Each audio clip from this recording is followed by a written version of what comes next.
masuk. Assalamualaikum. Pak Mamoto, apa kabar? Hormat dulu. Waduh. Bahkan ketika dia di penjara, dialah yang menggerakkan perlawanan sehingga terjadi kerusuhan di Tanjung Gusta Medan. Kirimin karangan bunga duka cita atas nama saya gimana?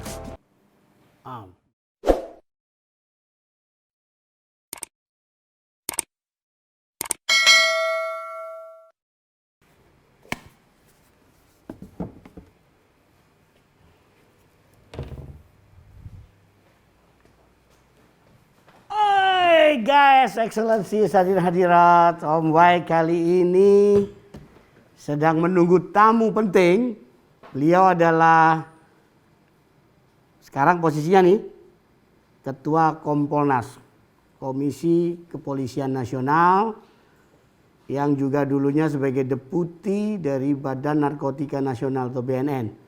Beliau adalah Irjen Polisi Purnawirawan Benny Mamoto. Orangnya baik, kalem, dan tapi wah infonya dahsyat, ya. Orang yang mau datang nih katanya sore-sore ini. Ya, silakan masuk. Pak Benny Mamoto, apa kabar? Hormat dulu. Ya, waduh, salah ini hormatnya kayak buku gini. Aduh, terpaksa begini kita Pak ya. Ada yang pakai salamnya begini, ada yang begini. Terakhir dilarang bersentuhan. Oh, dilarang bersentuhan. Iya, mau begini sama. Oh gitu. Betul. Jadi ini kita memang harus bisa menyesuaikan diri dengan yang namanya new normal. Termasuk new lifestyle ya kan Pak ya. Boleh duduk? Oh silakan. Sampai lali aku. Ini nggak apa-apa ya. Enak nggak Pak di situ Pak? Asik Udah, ya? enak. Pak, enak. Ini kursi yang paling empuk nih. Nggak ada urusannya sama politik, nggak ada urusannya apa-apa. Aduh Pak Benny.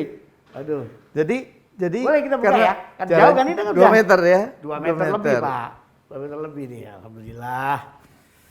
Apa kabar? Baik. Jenderal Benny? Sehat selalu. Aduh, sehat ya?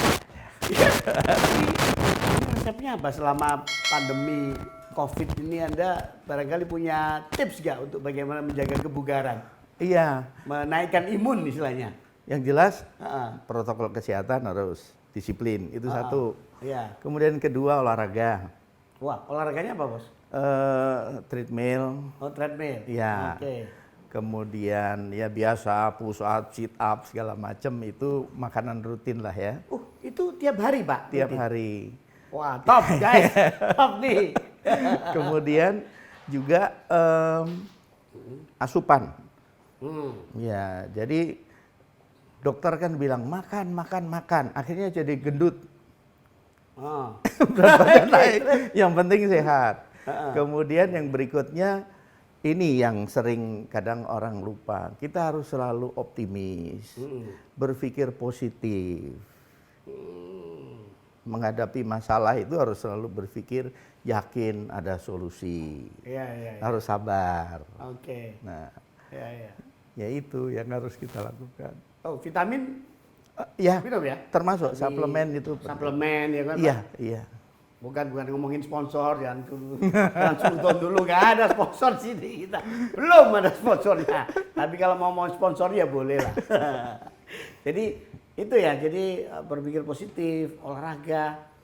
Karena sekarang kan banyak orang selalu berpikir negatif. Iya. Iya kan? Putus asa.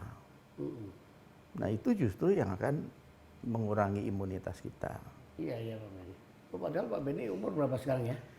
Baru mau 66. Baru 66, mau 66 Mau lagi 66. Pak. Luar biasa, tapi kok kelihatannya lebih seger, lebih muda dari saya. Rambutnya masih bagus. Saya udah rontok nih Pak. Itu dia. Padahal yang banyak mikirin negara beliau daripada saya. Iya kan? Ya, Pak Benny. Jadi olahraga ya. Itu saya kagum. Kelihatannya Bapak badan juga bagus gitu loh. Itu Tapi ini ukurannya saya sudah naik. Oh, sudah Tadinya naik. lebih ya. Oke. Iya ya. Treadmill, apalagi Pak? Nge-gym nggak?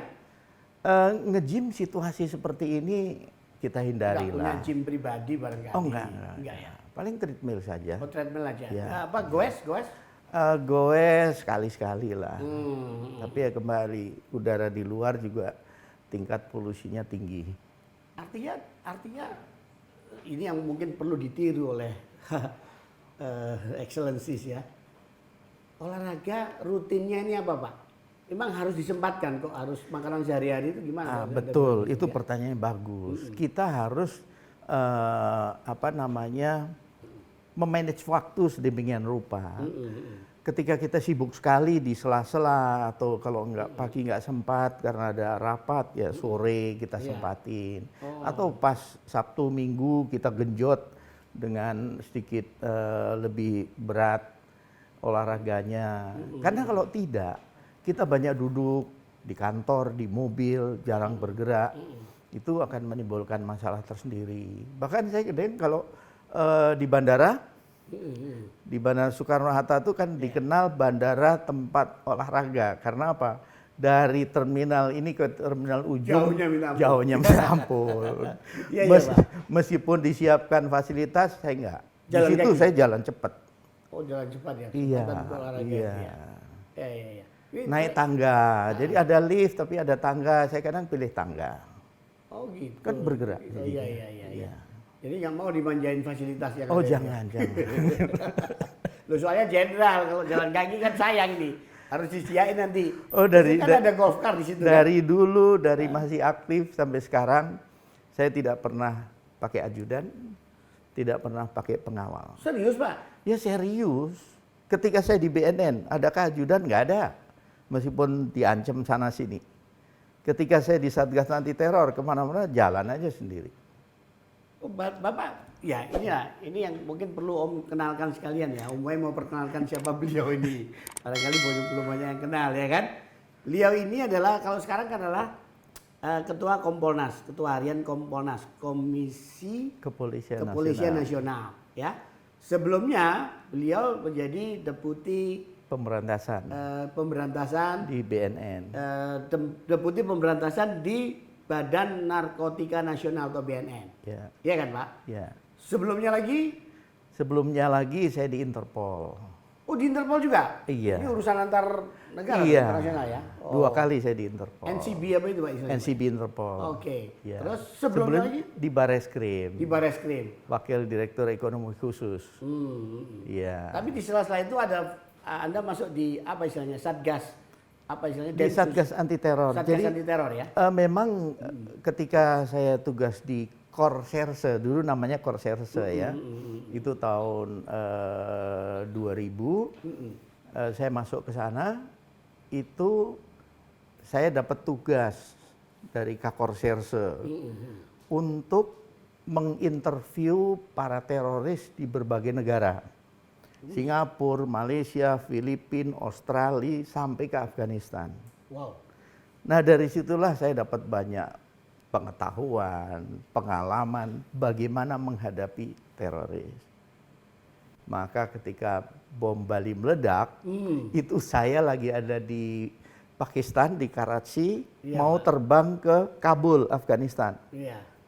Naik pesawat yang rusak semua dan tidak ada pramugarinya, adanya pramugara ngasih makanannya pakai tangan kiri, kebab itu pakai tangan kiri, kasih apel tangan kiri. Iya.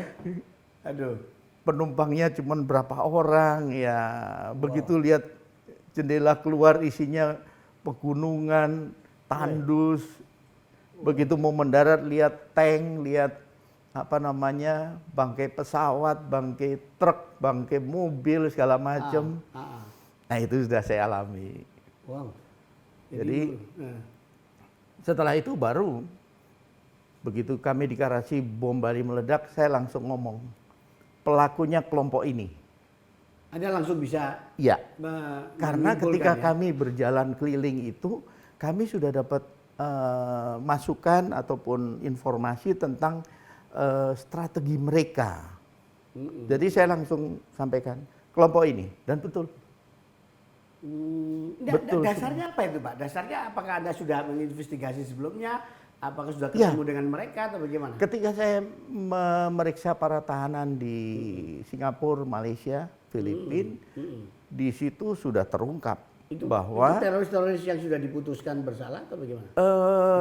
sistem hukum kita beda ya. Mereka seperti Singapura kan, mereka Kayak ISA ya. ditangani dengan Internal Security Act oleh lembaganya namanya Internal Security Department. Mereka sistem pengadilannya kan tertutup, ya, kemudian terbatas, Iya Pak. publik nggak bisa mengikuti, kemudian ya divonis 2 tahun, belum berubah diperpanjang lagi. Di Malaysia juga demikian. Tertutup pembuktiannya, jadi berbeda dengan kita, sidang terbuka, publik bisa menyaksikan pembuktiannya bagaimana, diuji lewat pra-peradilan segala macam. Di kita jauh lebih transparan. Iya Pak. Nah, kami kan meriksa di sana-sana, Iya. kan mereka itu ternyata orang Indonesia yang sudah PR di Malaysia, tangkap di sana. Kemudian mereka bercerita, Pak, si ini sudah pulang ketika reformasi. Pulang semua boyong yang tadinya markasnya di Malaysia, balik ke Indonesia. Nah, di antaranya adalah ada strategi. Pak, ini strateginya di kelompok kami yang di Singapura dan Malaysia itu menjadi sumber ekonomi. Dari infak sodakoh kan Sing dolar sama ringgit. Kalau dirupiahkan kan tinggi. Oh iya. Ya, Filipina Selatan itu tempat pelatihan militer. Nah, Indonesia ini akan dijadikan lahan jihad. Wih. Jadi Nah, dari situlah kami melihat, oh, berarti ada rencana serangan-serangan teror. Dan betul. Iya. Pak, itu tahun berapa Pak waktu Anda mewawancarai mereka? Kami memeriksa tahun 2001 awal. Pak Benny ya? Awalnya 2001 awal. Awalnya gini. Perdana Menteri Lee Kuan Yew ngomong, Indonesia sarang teroris. Ya, saya ingat itu. Itu ribut. Semua bereaksi. Iya, betul Pak. Sementara statement beliau itu berdasarkan keterangan para tersangka tahanan yang ada di Singapura. Itu waktu itu kelompoknya apa? Mereka namanya? Kelompok Al-Jamaah Al-Islamiyah. Al-Jamaah Al-Islamiyah. Ya. Oh, CI ya? Iya, jadi keterangan dari para tahanan itulah yang kemudian mendasari untuk statement itu. Karena sudah pada pulang ke Indonesia. Jadi akhirnya kami diajak Kapolri Pak Daik Bahtiar berangkat ke Singapura. Minta akses, tadinya kita hanya terima presentasi, tapi akhirnya minta akses interview langsung untuk memastikan.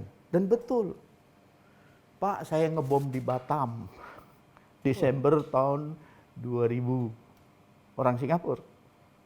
2 orang. Orang Singapura itu? Iya. Itu Anda ketemunya di penjara Singapura ya? Iya. Saya kaget, hah? Jadi kamu yang ngebom di Batam? Iya Pak.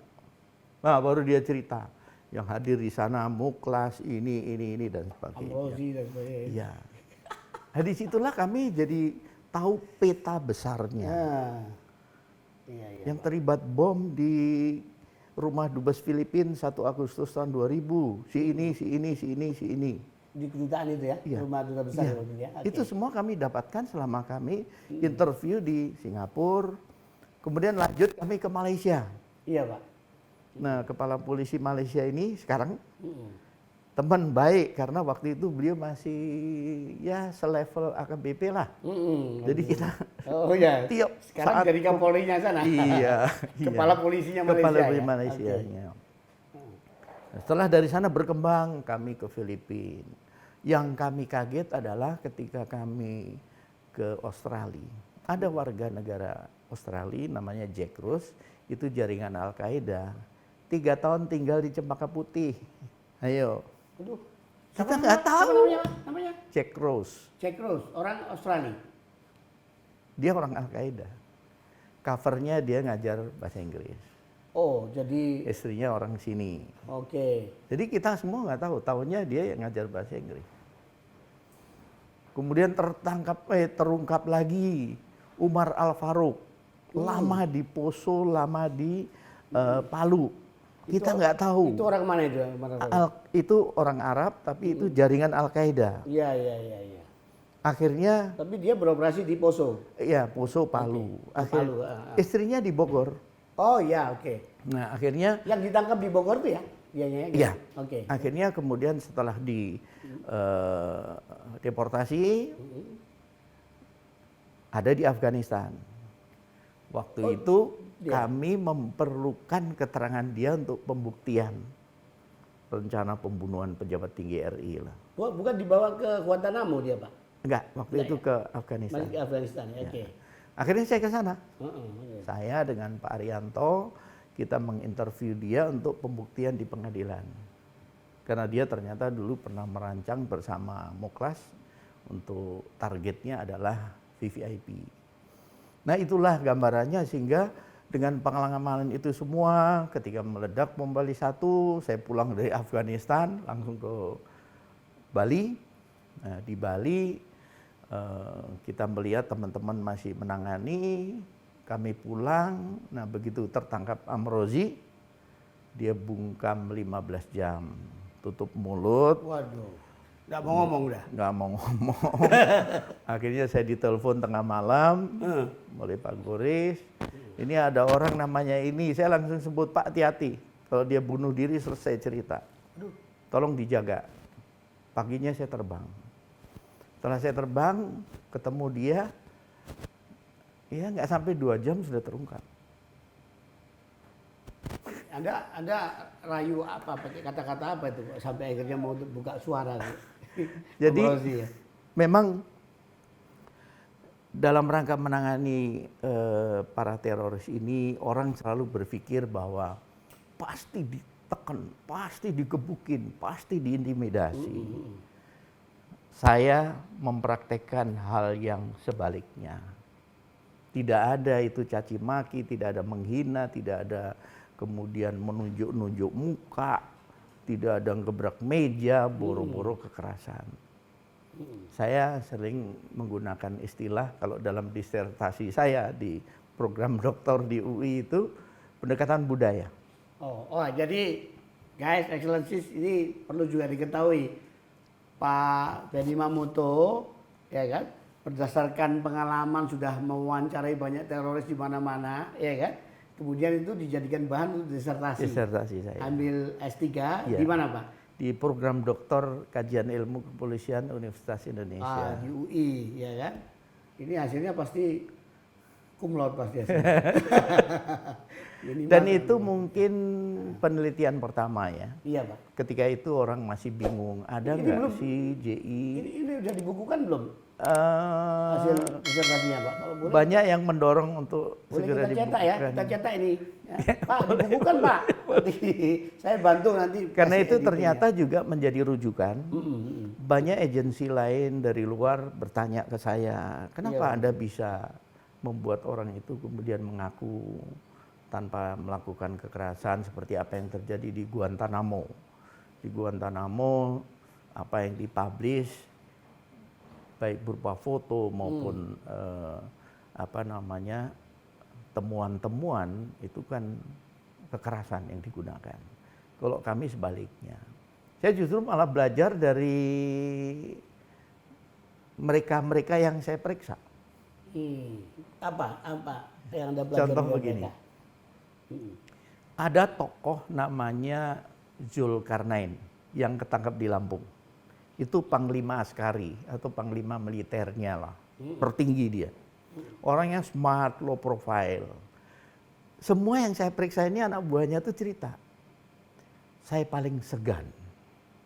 Dan semua perintahnya beliau saya pasti laksanakan. Saya tanya, apa sih kehebatannya? Saya bilang gitu kan. Terus dia ngomong, Pak, bagaimana kita tidak respect beliau kalau turun ke anak buah, kami selalu ditepuk pundaknya, disapa. Sapaan pertama tentang dirinya. Apa kabar, sehat, kerjaan kamu gimana, sholat kamu gimana. Ring kedua keluarganya, gimana istri, gimana anak. Gimana kesehatan mereka, gimana sholat mereka. Ring ketiga kelompoknya, gimana jemaah kamu? Baik Pak, sholatnya baik. Pertanyaan terakhir tuh tepukannya agak keras. Gimana jihad kamu? Ya udah langsung siap. Itulah pendekatan yang kemudian saya gunakan. Sentuhlah dia dulu, keluarganya, baru bicara jaringan. Contoh, misalkan sentuhan awal. Saya selalu ketika mau memeriksa, saya sudah harus menyiapkan bahan-bahan informasi tentang yang bersangkutan.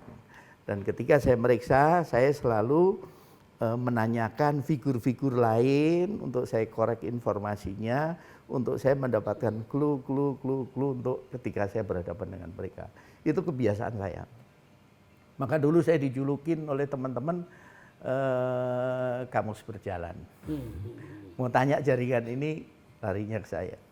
Karena tadi saya dalami betul, detail. Tidak hanya keterlibatan dalam jaringan, dalam aksi teror, tetapi berbagai aspek. Bagaimana budaya organisasi saya pelajari.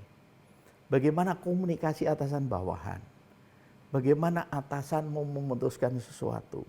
Bagaimana mereka kerjasama dengan kelompok lain. Itu semua detail kami pelajari. Sampai dengan panggilan. Sesama. Antar mereka ya? Ya, kemudian bagaimana sandi-sandinya. Jadi, apa, Pak? iya, jadi misalkan kita lagi ngobrol. Iya, Pak. Muncul orang lain. Datang gitu. Kita langsung diam. Diam langsung. Diam sebelum saya nanti merekomendasi, ini Evan kita. Baru buka. Baru. Kalau enggak ya diam aja. Enggak, diam aja. Sampai seperti itu saya pelajari. Terus akhirnya, iya, begini, iya. begini. Itulah gunanya kuliah. Iya. Jadi pendekatan ketika menangani ini memang multidisiplin. Ada psikologinya, ada komunikasinya, antropologinya, sosiologinya. Ada semua, termasuk hukum. Pak, iya. Pak Benny di Satgas posisinya apa sebenarnya kalau gitu? Saya spesialisnya interrogator. Oh, interrogator. Iya. Analisa jaringan. Sehingga kadang kalau ada ketangkep satu ya kita dimintain masukan. Ini siapa, gimana. Seperti kemarin Zulkarnain gitu. Kita sampaikan, oh ini dan sebagainya. Itu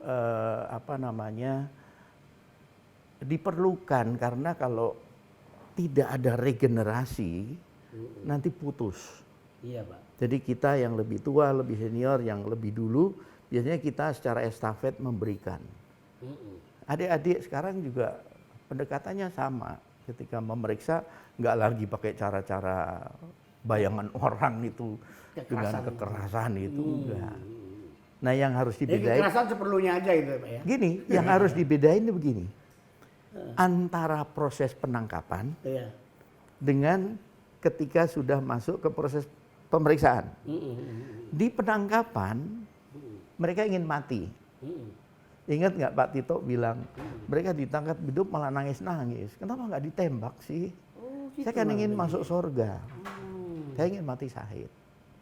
Jadi di sini dia ingin mati sehingga dia akan melakukan perlawanan apapun bagaimanapun supaya justru mati.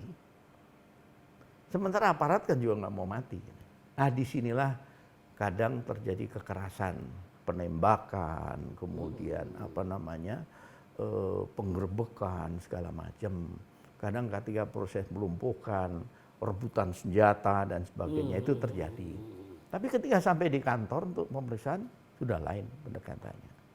Jadi kalau ada sering bilang, wah dianiaya ini di proses inilah biasanya terjadi. Pak, itu antara Satgas dengan Densus apa bedanya, Pak? Densus secara struktural itu di bawah Kapolri. Kalau Satgas ini personelnya gabungan antara Densus dan mereka yang punya keahlian khusus. Seperti waktu itu saya ada di NCB Interpol, saya ada di Korserse, di Bareskrim, tetapi saat tertentu masuk saya kerja. Begitu ada penangkapan ya saya izin kantor, saya ngerjain. Jadi Pak Benny di Satgasnya itu ya? Iya, di Satgasnya. Secara spesifik apa jabatannya di situ apa posisinya? Di mana? Di Satgas. Di Satgas saya interrogator. Kalau belakangan ya jadi advisor. Oke. Iya. Nah, itu Pak, tadi kan ceritain yang di Cempaka Putih ya. Siapa namanya Pak? Jack Rose. Jack Rose. Itu gimana nasibnya sekarang Pak?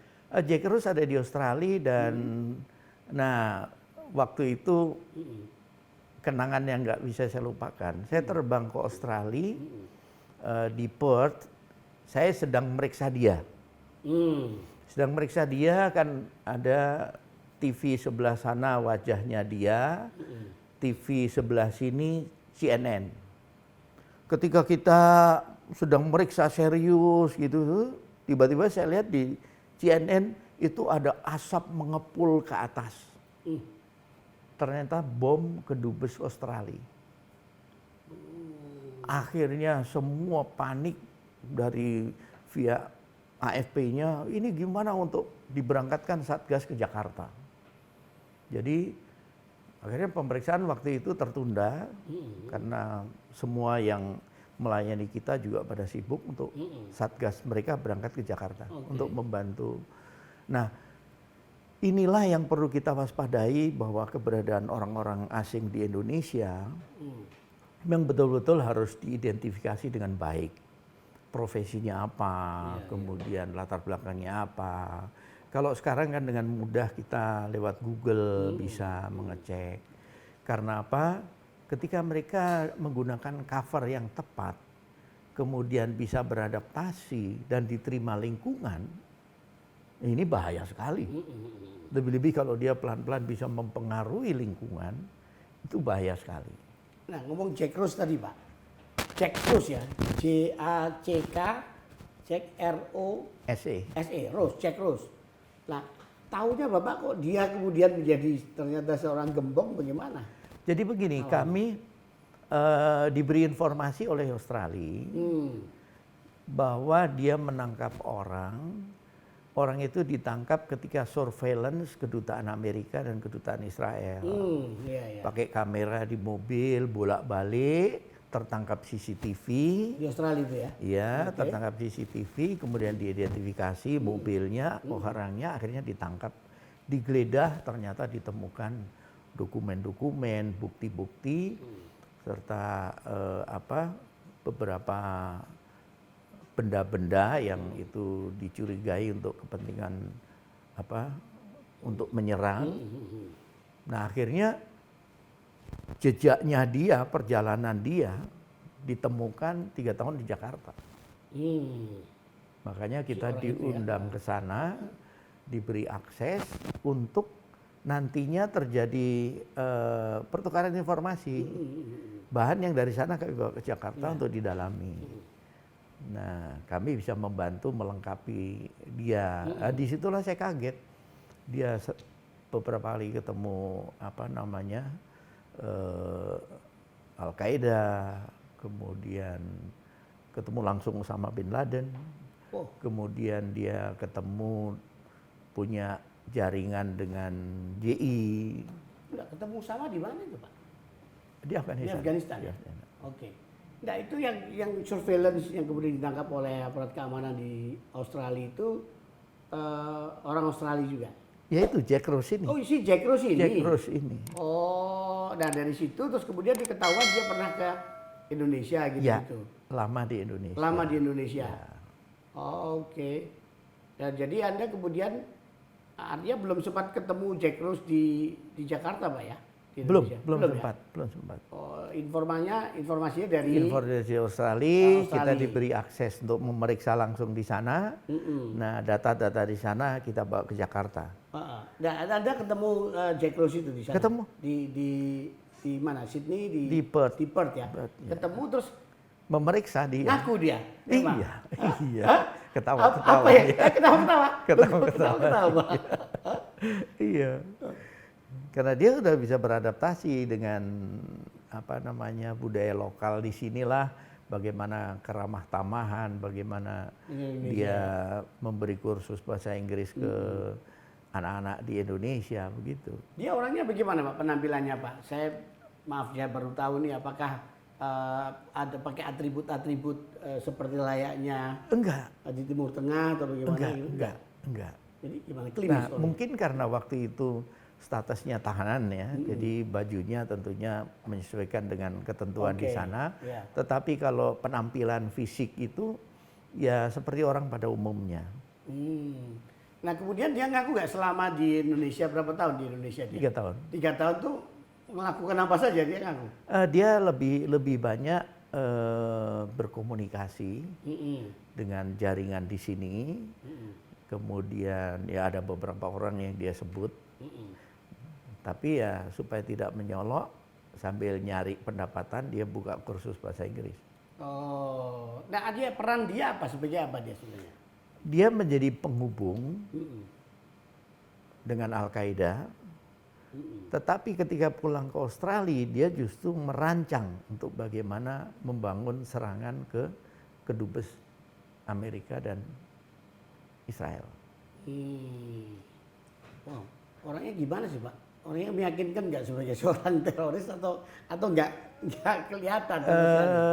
Meyakinkan, karena dia juga sudah ke Afghanistan, kemudian dapat misi seperti itu untuk merancang satu serangan. Itu tentunya sudah diukur dan diakui kemampuannya gitu. Oke.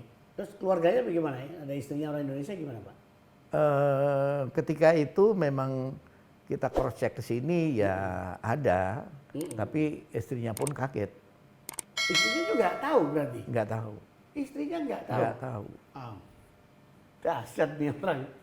Ya kan? Karena dia selalu tentunya berpikir ketika dia buka identitas dia siapa sesungguhnya, kan tidak bisa dijamin si istrinya ini tidak celometan kemana-mana. Iya. Salah satu cara mungkin karena bangga malah cerita. Oh iya, Iya. gitu. Namanya istri Pak. Loh, dia udah menikah berapa lama? Selama di sini aja 3 tahun itu. Oh, selama itu menikah di sini dapat orang Indonesia. Ya. Sama dengan Umar Al-Faruq kan, dia Iya, kawin dengan orang Bogor. Iya. Ya. Nah, si Jack Rose itu sekarang masih ditahan. Masih. Vonisnya apa Pak di sana? Saya tidak ngikuti. Waktu itu kita sudah sampai merancang persidangan. Ketika waktu itu kasus di sini, dia akan dijadikan saksi dengan video teleconference. Tapi ternyata akhirnya oleh jaksa diputuskan udah nggak usah. Tapi kami waktu itu sempat ngusulin. Jadi akhirnya nggak pernah disidangkan di Indonesia dia? Enggak. Oke. Enggak. Jadi disidang di Australia. Nah, Australia memberi perhatian karena di Australia kan ada sel juga untuk kelompok JI ini. Oh, menarik. Ini kenapa kok lewatnya Australia itu loh, kan aneh ya? Iya kan Pak? Ya, itu kalau saya melihatnya ini dugaan kan aja banyak. Ini sebentar Pak, supaya nggak tegang nih, monggo ini kopinya udah saya siapin. Terima kasih Pak. Kan kita bisa lihat Australia kan banyak menerima apa namanya pengungsi. Jadi manusia perahu itu dari Afghanistan, dari beberapa daerah konflik yang masuk ke sana. Asilum ya? Asilum. Nah itu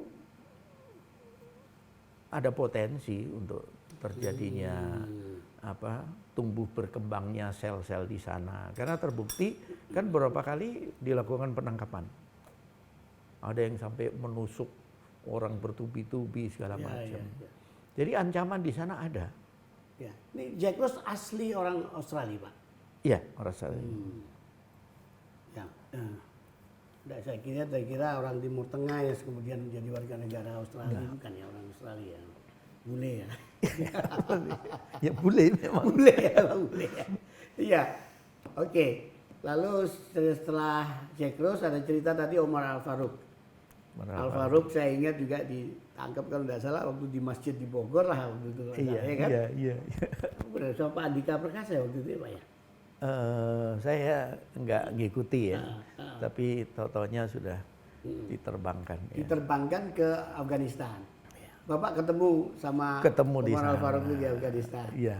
Ya kan? Apa yang menarik Pak dari cerita dia? Nggak banyak yang menarik dari dia. Dia hanya menjelaskan bagaimana dia di Palu, di Poso, kemudian di Bogor, kemudian ketika merancang bersama Moklas untuk melakukan pembunuhan pada VVIP. Kami membatasi pemeriksaan itu hanya untuk kepentingan itu, karena memang waktunya juga dibatasi. Tapi yang menarik buat saya di sana ya melihat situasi kota Kabul isinya kerusakan yang begitu parah, kemudian malam hari dingin sekali, siang hari panas sekali, kemana-mana mesti pakai rompi anti peluru, helm anti peluru. Ya, nah kalau Umar Al-Faruq dia perannya sebagai apa? Dia perwakilan Al-Qaeda yang untuk menggerakkan kerjasama dengan sel-sel yang ada di Indonesia. Karena waktu itu kan JI kan